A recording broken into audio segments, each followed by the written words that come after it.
मी इथं नट म्हणून आहे, तर मी लेखक, मी दिग्दर्शक वगैरे मी ह्या फंदात पडत नाही.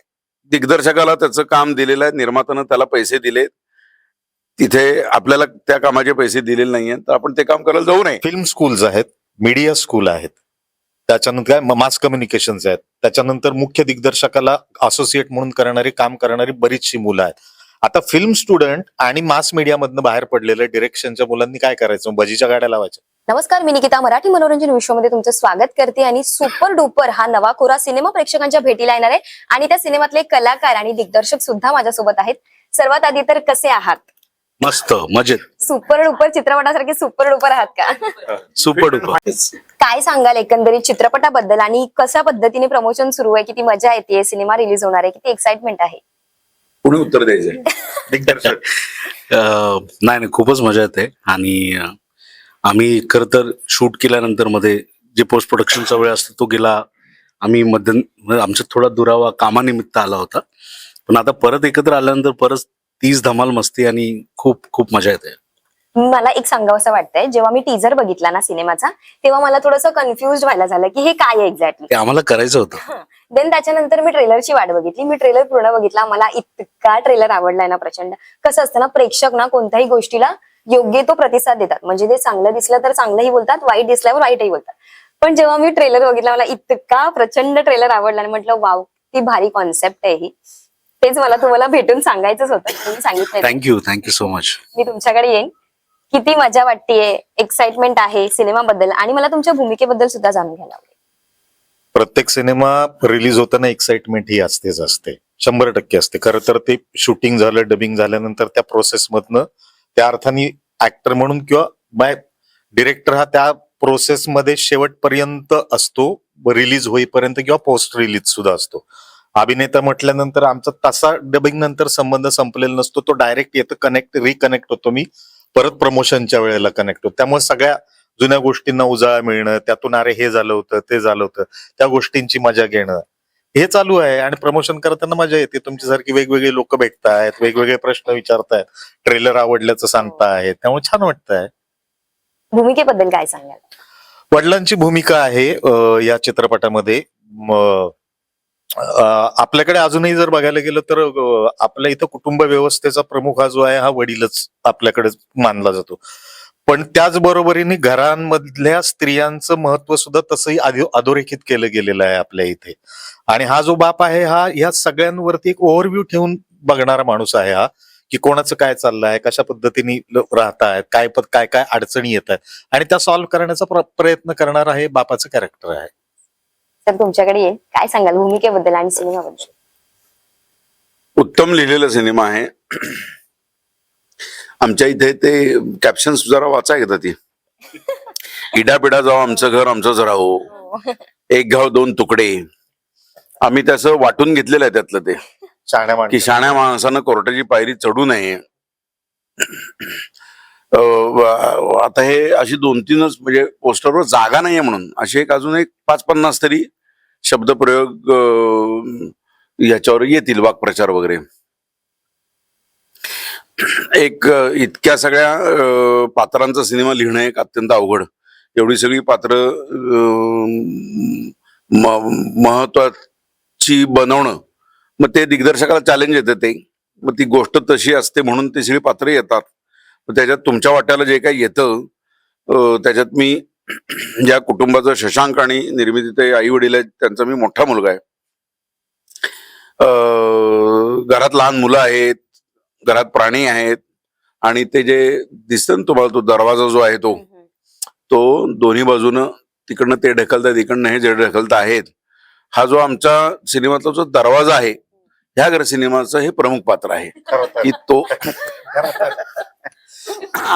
हा दरवाजा प्रमुख पात्र आहे. आणि आम्ही सपोर्टिंगला सगळे बाजूला, हा कुणी खेळे बिजागऱ्या, मी वंगण म्हणून आहे त्याच्यामध्ये. हा कुरकुर करू नये म्हणून घालणारं वंगण आहे मी त्याच्यामध्ये. आणि हा एक प्रत्येकाचं आपल्या कुटुंबातल्या प्रत्येकावरच प्रेम असतं, फक्त प्रेम करण्याची पद्धत प्रत्येकाची वेगळी असते.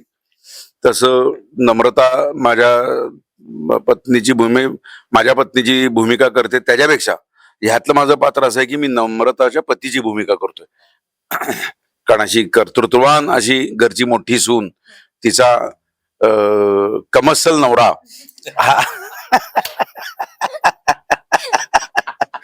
तो फक्त 2 वेळेच्या जेवणाला राहून भरपूर काय काय करायचा प्रयत्न मनात स्वप्न आहे.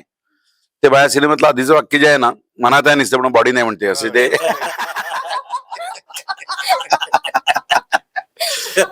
असं असं माझं पात्र आहे. आणि म्हणजे घराबद्दलचा सिनेमा म्हटल्यानंतर घरात तेवढी माणसं असतील तर घराचा सिनेमा होईल ना ती. त्यामुळे सगळ्या या कलाकारांबरोबर काम करायला मिळणं आणि फक्त आणि फक्त मौज आणि आनंद, सिनेमात काम करणं, या सगळ्यांबरोबर काम करणं आणि तो सिनेमा बनवणं. सिनेमा वाचतो आपण, त्यानंतर टप्प्याटप्प्यानं रिलीजचा दिवस जसा येतो, अनेक सिनेमांच्या बाबतीत हे चक्र असतंच. ते सुरुवातीला नवीन असतो तेव्हा अरे बापरे रिलीज होणार, तर किती सिनेमे आले तरी जेव्हा दिग्दर्शक आणि निर्माता पहिल्यांदा जेव्हा तुम्हाला सिनेमाची गोष्ट सांगतात, त्याच्यानंतर एक दिवस येतोच ज्या दिवशी रिलीजला आपण येतो, प्रत्येक वेळेला प्रत्येक सिनेमा हे तेवढंच तुमची धडधड वाढवतं. आणि प्रत्येक वेळेला ते स्वप्न असतं, सिनेमा चालावा, सिनेमा लोकांनी भरभरून पाहावा, लोकांना ती गोष्ट आवडावी, आपलं काम आवडावं. सिनेमाची गोष्ट आवडली, सिनेमा चालला कीच कलाकारांचं भलं होतं. त्यामुळे निर्मात्याला घवघवीत भरभक्कम असे अवॉर्ड हवे, आम्हाला असे पैसे मिळावेत, मग ते पुढचे काही सिनेमे करतील तेव्हा दिग्दर्शकालाही तेवढे सिनेमे तो देईल करायला आणि तो आम्हाला कास्ट करेल. हे मी फारच धाडसानं बोललो, पण तो कसा वागलायस त्याच्यावर अवलंबून आहे. ऑलरेडी आमचा दुसरा सिनेमा काय त्यामुळे हिजा बिजा तिजा नको असं त्याला वाटू नये. आणि त्यामुळे अत्यंत असं माझं पात्र आहे. असं माझं पात्र आहे. आणि सिनेमा रिलीज होतोय तर त्याचा अत्यंत आनंद आहे. वर्षाच्या सुरुवातीला सिनेमा तुम्ही कधी रिलीज करताय तेही महत्वाचं आहे, की आता गुढीपाडवा, नवीन वर्षाची सुरुवात, सिनेमा सुट्ट्या तोंडावर आहेत, तेव्हा वर्षभरात येणाऱ्या सिनेमांना रेफरन्स पॉइंट म्हणून सगळे सिनेमे झालेत. आणि आता हा कसा येतोय ह्याच्यापेक्षा आम्ही आमचा डाव पहिला लावलाय आता तुमच्या आणा सिनेमे. वा, काय सांगशील? ती तू तर ओळखूच येत नाहीयेस, पोस्टरवर वेगळीच दिसतेस, रिअल मध्ये मी तुला बघते तर तू वेगळीच दिसतेस. काय सांगशील भूमिकेबद्दल? खरं तर माझा प्रतीक्षा म्हणूनच प्रवास असा खूप एक्स्ट्रीम राहिलाय. मी एका गावाकडच्या एका जॉईंट फॅमिलीशी खूप संलग्न राहिले. माझी फॅमिली खूप एक्सटेंडेड आहे, खूप मोठी फॅमिली आहे, तर मी त्यांच्यातच वाढली आहे.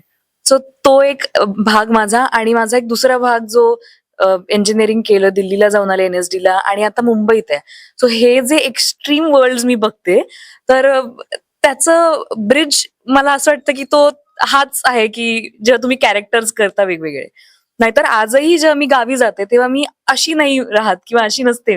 मी तिथे पूर्ण तशीच असते, किंवा मी इकडे असली की मी पूर्ण अशी असते. आता हे माझ्या आई वडिलांना साधारण माहितीये, पण माझ्या घरच्यांना, माझ्या एक्सटेंडेड फॅमिलीला तितकं असं त्यांना खूप अप्रूप वाटतं या गोष्टीचं, की केवढी वेगळी वाटते आपली मुलगी इकडे वगैरे.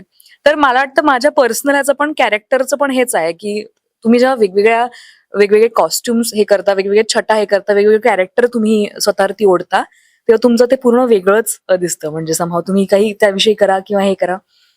आणि माझं कॅरेक्टर आहे, मी लहान सून आहे घरातली, आणि शशांक सर सासरे आहेत माझे, नमाताई माझी जाऊबाई आहे मोठी, निर्मितीताई माझ्या सासूबाई आहेत, हे माझे दीर आहेत, आणि माझा नवरा आहे कुशल दादा.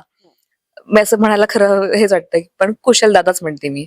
तर आणि याच्यात मला असं वाटतं की ती खूप ऍस्पिरेशनल आहे, एका गावाकडच्या ह्याच्यात वाढलेली, पण स्वप्न खूप मोठी आहेत तिची.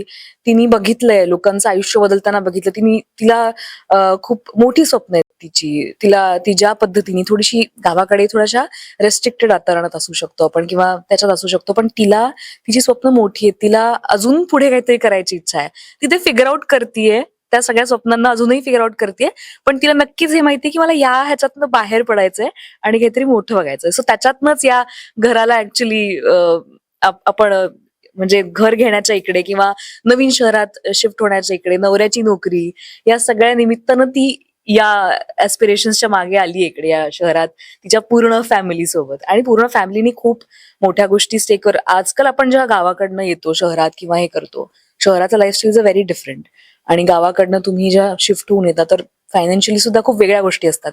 तर आमची फॅमिली कशी त्या सगळ्या मॅनेज करून इथपर्यंत पोहोचली आहे, आणि हा घोटाळा झालाय त्यात, सो ते अजूनच त्यामुळे अंगावर येतं. हीच मजा आहे ऍक्च्युली. सर तुमच्याकडे येईल. कॉन्सेप्ट फिल्म धमालच आहे, स्टोरी पण कमाल आहे, पण हे साधारण कधी सुचलंय तुम्हाला की बाबा असा विषय आहे तो लोकांपर्यंत पोहोचवला पाहिजे मी आता, हे साधारण कधीपासून तुमच्या डोक्यात होतं? विषय मी पण खूप मोठ्या जॉईंट फॅमिलीमधून येतो, आणि मी एकत्र कुटुंब पद्धती काय असते त्याचे प्लस आणि मायनसेस दोन्ही बघितले आहेत. त्यानंतर शिक्षणासाठी ज्यावेळेस मुंबईत आलो त्यावेळेस मी तशा न्यूक्लिअर फॅमिलीज पण बघितल्या, आणि मला नेहमीच असं वाटत आलं की गावी गेल्यानंतर तिकडची ज्या माझ्या वहिनी आहेत, माम्या आहेत, त्या सगळ्यांचे थोडेसे ऍस्पिरेशन्स असे आहेत की यार शहरातलं आयुष्य जास्त छान आहे. इकडे आल्यानंतर जी इकडची काही मित्रमंडळी जे लिव्ह इन रिलेशनशिपमध्ये राहतात किंवा ते न्यूक्लिअर फॅमिली म्हणून राहतात, त्यांना नेहमी वाटतं की यार गावाला गेलं पाहिजे, आपण गावी असायला हवं कार्यक्रमांच्या निमित्ताने. तर दोन्ही बाजूचे कुटुंब कुठे ना कुठे इनकम्प्लीट आहेत असं मला वाटत आलंय. आणि मुंबईत आल्यानंतर हे जे सगळे फ्लॅटचे सगळे घोळ होतात की एकच फ्लॅट 2 जणांना विकला वगैरे वगैरे, 4-4, 5-5 जणांना विकणारे पण महाभाग आहेत. तर मला ते फार फॅसिनेटिंग वाटलं की जर अशा एका स्कॅम मध्ये जर ही 2 वेगळ्या प्रकारची कुटुंब व्यवस्थेतील लोक आणि 2 वेगळ्या ठिकाणची, म्हणजे ललित आणि आता विदुलाचं जे पात्र आहे ते कम्प्लिटली मॉडर्न अर्बन असं कपल आहे, आणि ही जी फॅमिली ती छोट्याशा गावातून विस्थापित होऊन आलेली आहे. तर ही लोक जर एकत्र आली आणि आपण जर नाती कुटुंब याच्यावर जर काही भाष्य आपल्याला करता आलं तर खूप गमतीशीर होईल असा एक थॉट डोक्यात होता. आणि विजय सर जे आपल्या सिनेमाचे निर्माते आहेत, विजय शिंदे सर, तर आम्ही आधी खूप चांगले मित्र आहोत. तर आम्ही असं भेटायचो आणि त्यांच्या डोक्यात साधारण काय चाललंय, माझ्या डोक्यात साधारण काय चाललंय, असं विषय होत असायचे. तर मी त्यांना असंच बोललो की सर मला असं काहीतरी सुचलं, आणि ते हसायला लागले. तो विषय तिथेच संपला होता खरं तर. आणि सडनली एक दिवस त्यांचा फोन आला की ते भारी आहे, ते तू लिहिशील का? म्हटलं मी लिहिल ना सर. का? नाही म्हणे काहीतरी डोक्यात चालू आहे, तू लिही ना. तर मग मी एक त्याची पूर्ण गोष्ट लिहिली. ती गोष्ट ऐकलं त्यांना प्रचंड ती आवडली, आणि त्यावेळेस माझं इतरही काही चालू होतं आणि मी खरं तर कीन नव्हतो ही फिल्म डायरेक्ट करायला. तर मध्यंतरी मग त्यांची परत मध्ये मध्ये फोन येत राहिले की तू आता पूर्ण स्क्रिप्ट लिहून देतोस का?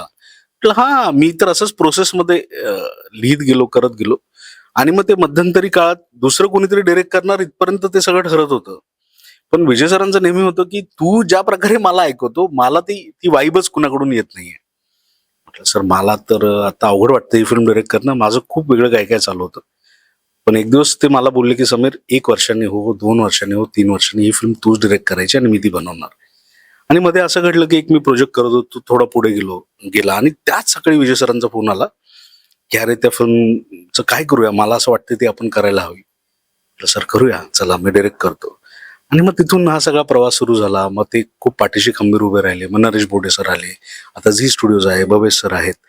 तर ते सगळं मला असं वाटतं की त्या गोष्टींनी स्वतःचा मार्ग बनवला आणि आम्ही त्या सगळ्या वारीचे वारकरी झालो. सर तुमच्याकडे येईल.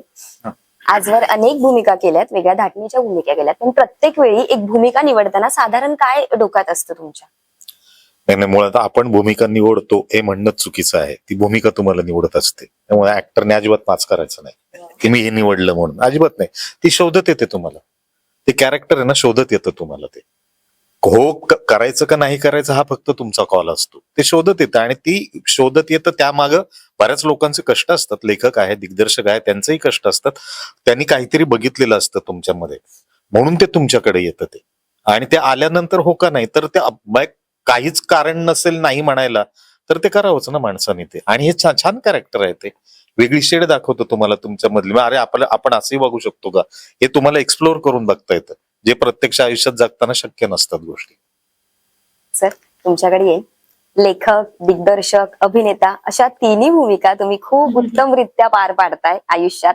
पण मला तुम्हाला हे विचारायला आवडेल की त्यातलं एक जर तुम्हाला निवडायचं असेल की ती गोष्ट मला जास्त आवडते करायला, सो अशी कोणती गोष्ट आहे आणि का? मी या क्षेत्रात करिअर करायला सुरुवात केली तेव्हा ह्या तीनच्या बरोबरीनं खूप 5-50 गोष्टी केल्या. मी फक्त स्पॉट बॉय आणि ड्रायव्हर म्हणून काम केलं नाही, बाकी माझं सगळं झालंय करून. तर ते करता करता एका पॉइंटला मला जे करायचं होतं की आता हे करायची गरज नाही, तर ह्या 3 गोष्टी आपण करायला हव्यात. त्यामुळे ह्या 3 गोष्टी कायम राहिल्या. ह्यातलं 3 काहीतरी, म्हणजे तुला डावा हात हवाय का उजवा हात हवाय असं विचारण्यासारखं आहे, किंवा एक पाय नसेल तर नाही. मी 2 अभिनयाच्या कामामध्ये 1 दिग्दर्शन, 2 दिग्दर्शनाच्या मध्ये 1 लिखाण, हे अशासाठी करतो की एकच गोष्ट घेऊन बसलो तर त्या अभिनयाचीच कामं येईपर्यंत वाट बघा. आणि त्याच्यापेक्षा आपल्याकडे जर स्किल असेल आणि ते वेगळं, ते आपल्याकडे स्किल असेल म्हणण्यापेक्षा तुमच्या त्या कौशल्यावर कोणाचा तरी विश्वास लागतो. लिहायला खूप मनापासनं आतून असं वाटतं की आपल्याला लिहायला पाहिजे, लिहायला हवंय.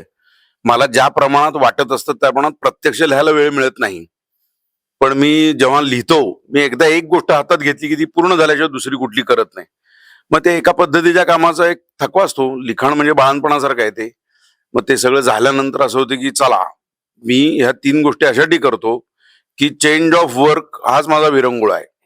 मग आता माझं सगळं दिग्दर्शनाचे प्रोजेक्ट झाले, आता मी सगळे अभिनयाचे करतो आहे की मला माझं रिलॅक्सेशन आहे ते. अभिनय झाल्यानंतर परत काहीतरी असं येतं की नाही नाही ते राहिले ते लिहायला पाहिजे आणि ते पूर्ण करायचं, ते आहे सगळं लागलेलं.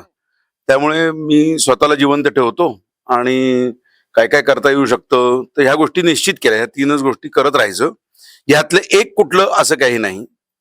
आणि या सगळ्याच्या मागची एकच गोष्ट असते प्रेरणा, म्हणजे ती म्हणजे गरज.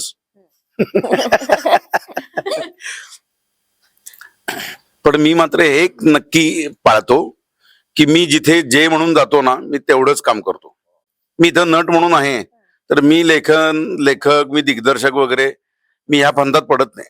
दिग्दर्शकाला त्याचं काम दिलेलं आहे, निर्मात्यानं त्याला पैसे दिले, तिथे आपल्याला त्या कामाचे पैसे दिलेले नाहीये तर आपण ते काम करायला जाऊ नये. नाही नाही, कारण त्याचं काय आहे, आता मी लिहितो तेव्हा मला माहितीये की कसं हवंय ते. दिग्दर्शकाला माहिती आहे कसं काय हवं ते. दिग्दर्शकाच्या लेखी त्या सगळ्या गोष्टीमध्ये वेगवेगळ्या ठिकाणी लोक वेगवेगळ्या पायऱ्यांवर उभे आहेत. त्याला मी त्या खालून दुसऱ्या पायरीवरच अपेक्षित आहे, तर मी मूर्खार गवगज 5 वेळा वरच्या नाही नाही नाही. त्या दिग्दर्शकाला कसं हवंय काम, मी जर डिरेक्टर म्हणून काम करताना समोरच्या नटाकडनं जी अपेक्षा करतो तेच मी समोरच्या दिग्दर्शकासाठी करतो.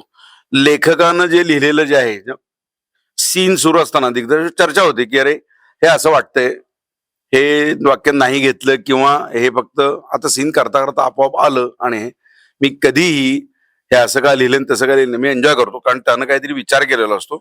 त्या सगळ्या चित्रामध्ये हा माणूस कुठं आहे हे त्याला माहिती असतं. आपल्याला माहित नसतं की तो बाकीचं काय सगळं रंगवतो आहे ते. आणि त्यामुळं मी सगळ्या पद्धतीचं काम आनंदानं करत राहतो. आणि ते मी खरं सांगतो समी, मी ऍक्टर म्हणून येतो ना, मी कम्प्लिटली माझे 2 बाकीच्या गोष्टी मी विसरतो म्हणजे मला गरज नाही पण नाही पडत. नाही, त्याचं महत्वाचं कारण म्हणजे रिलॅक्सेशन असतं रे. ह्या गोष्टीची जबाबदारी घेणारी माणसं आहेत. तुम्ही स्क्रिप्ट वाचली आहे, मग चर्चा होतात ते आपल्या आधी होतात ना, की गोष्टीत चाललं हे असं, ह्याचं उत्तर का नाही, किंवा हे असं झालं तर बरं होईल किंवा काय, ती आपण चर्चा करतो. त्यामुळं हा प्रश्न माझ्यासाठी फिजूल आहे की ह्या 3तलं काय, हे सगळं करून झाल्यावरच मी हे 3 निवडले, त्यातलं आणि तुम्ही काहीतरी काढून घ्या. येईल. इतक्या लोकांसोबत काम करण्याचा तुझा अनुभव कसा होता, काय सांगशील त्यांच्याबद्दल? मी तेच मगाशी पण सांगत होते की मला ज्या विजय सरांनी फोन केला आणि असं सांगितलं की ही अशी अशी गोष्ट आहे, असं असं आहे, तर तू ये आणि स्क्रिप्ट वाचूयात. आणि मी आले, स्क्रिप्ट वाचली आणि मला खूप आवडली. कारण का मला माझी पण जॉईंट फॅमिली असल्यामुळे आणि माझ्याही त्या कनेक्शन असल्यामुळे मला एक्झॅक्टली माहित होतं की काय कमाल होणार आहे हा सगळा सिनेमा. आणि तेव्हा जेव्हा मला कळालं की माझ्या नवऱ्याचं कॅरेक्टर करतोय कुशल दादा आणि ही अख्खी सगळी अशी कास्ट आहे, एवढे दिग्गज आहेत. शशांक सर आहेत, ऋषी दादा आहे आणि हा तर सिनियरच आहे माझा खरं तर. आणि अजून